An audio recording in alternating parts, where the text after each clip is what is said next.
Avant d'être roi, avant d'être guerrier, avant de devenir une légende, il était un garçon, seul parmi les brebis, chantant aux étoiles. Son nom était David.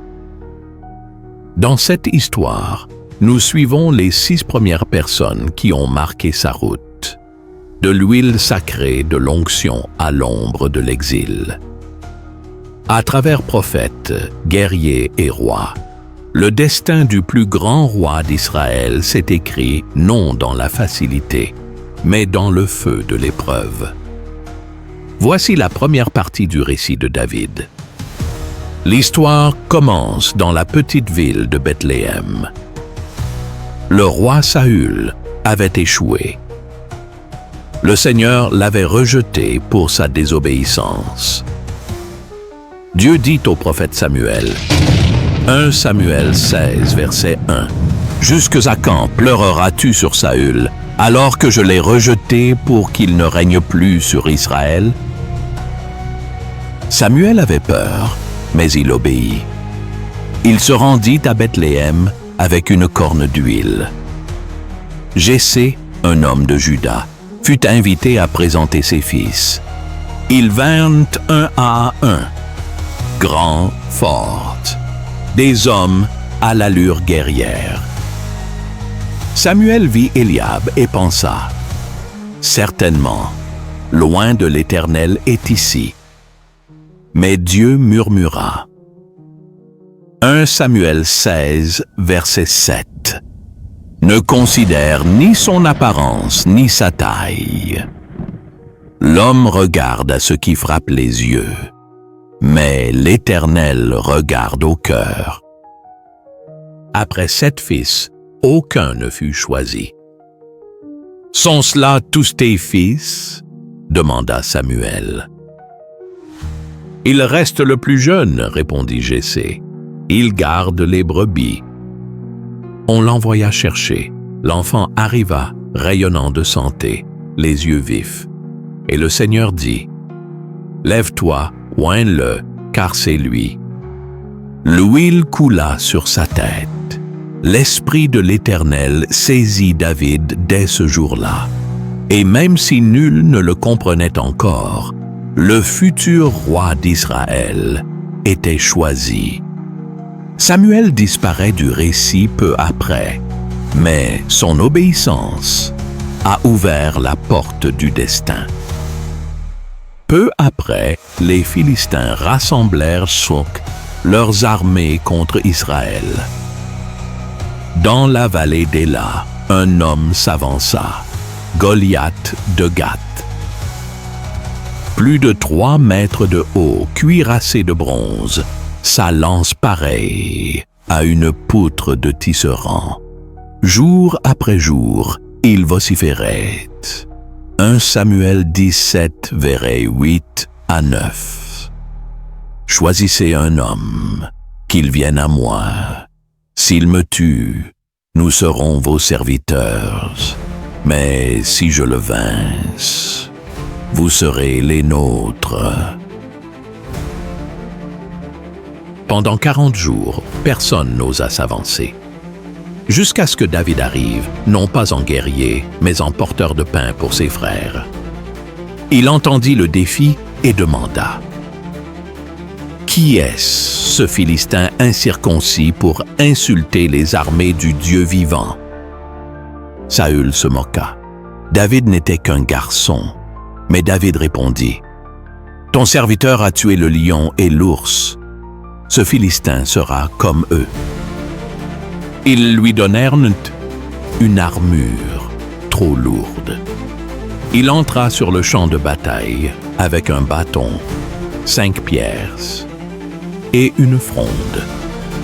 Goliath rit. « Suis-je un chien pour que tu viennes à moi avec des bâtons ?» David répondit. 1 Samuel 17, versets 45 à 46. Tu viens contre moi avec l'épée et la lance. Moi, je viens contre toi, au nom de l'Éternel des armées. Aujourd'hui, l'Éternel te livrera entre mes mains. et toute la terre saura qu'il y a un Dieu en Israël. » Il courut. La fronde tourna. La pierre vola.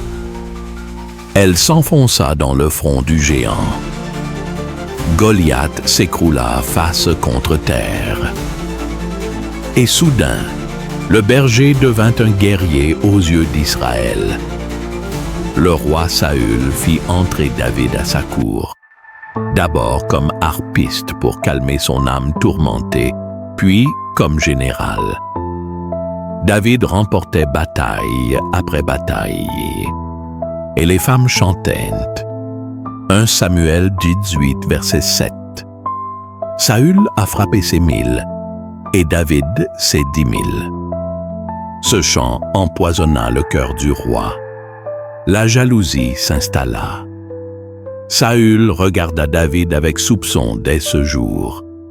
Il tenta de le tuer avec sa lance, 2 fois, puis lui offrit sa fille en mariage, comme piège, puis l'envoya en mission suicide, espérant sa mort.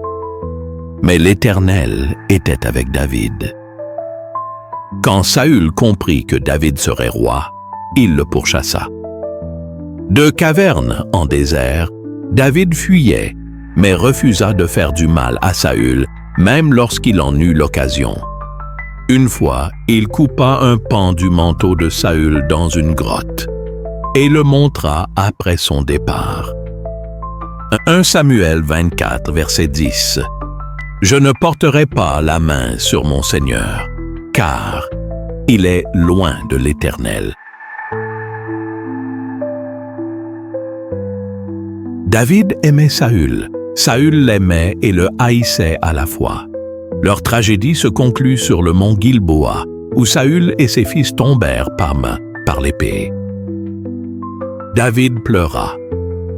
2 Samuel 1, verset 19. Comment les héros sont-ils tombés?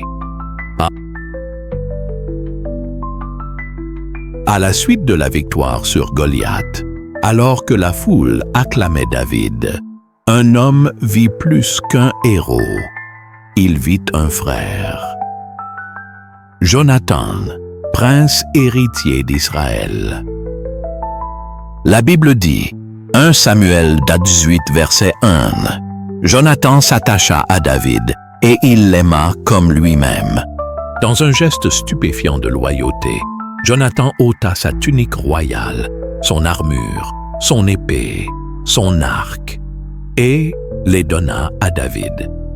Il déposait ainsi silencieusement sa couronne future, disant « Tu seras roi, et je serai à tes côtés. » Leur amitié fut scellée dans la foi et la vérité, plus forte qu'une alliance politique. 1 Samuel 20, verset 4. « Tout ce que tu diras, je le ferai, » déclara un jour Jonathan. Quand la fureur de Saül éclata, Jonathan prévint David. Ils se rencontrèrent dans un champ, pleurèrent et s'embrassèrent. Jonathan dit, 1 Samuel 20, verset 42, « Va en paix, nous avons juré l'amitié au nom de l'Éternel. » L'Éternel est témoin entre toi et moi. Jonathan ne verra jamais David couronné. Il mourut au mont Gilboa, fidèle à une maison déchue. La douleur de David fut immortalisée. 2 Samuel 1, verset 26. « Je suis dans la détresse à cause de toi, Jonathan. Ton amour m'était merveilleux, plus que celui des femmes. » Jonathan sort du récit non par trahison, mais dans l'honneur éternel d'un véritable ami. Michal, fille de Saül, aimait David profondément. Elle l'aida à s'échapper en le faisant descendre par une fenêtre. Mais pendant la fuite de David, Saül donna Michal à un autre homme. Des années plus tard, David exigea son retour comme condition pour unifier le royaume. Elle fut arrachée des bras de son second mari. Lorsqu'elle vit David danser devant l'arche de Dieu, vêtu d'un simple vêtement de lin, elle le méprisa. Tu t'es honoré aujourd'hui, roi d'Israël, en te découvrant comme un homme sans pudeur. David répondit.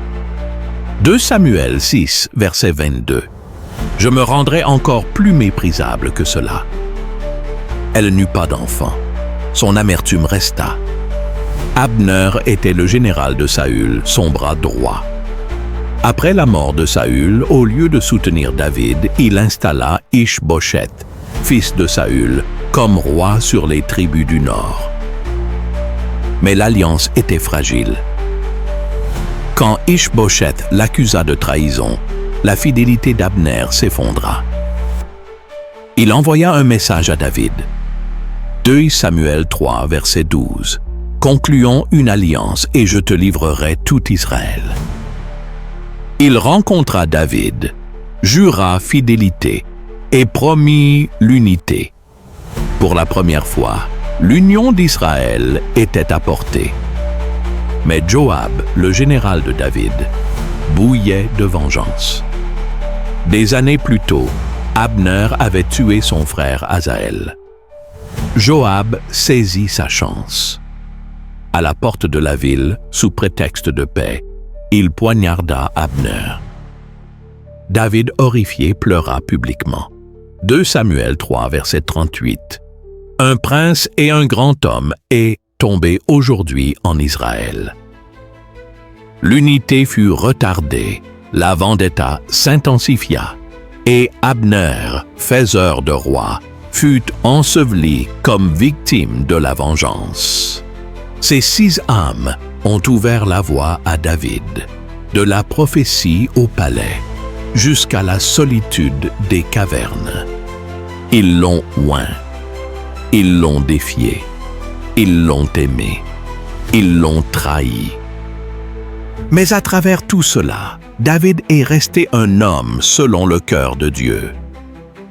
Non pas parce qu'il était parfait, mais parce qu'il revenait toujours. Dans la deuxième partie, nous irons plus loin, dans le sang, la rébellion, la rédemption et l'héritage ultime du plus grand roi d'Israël.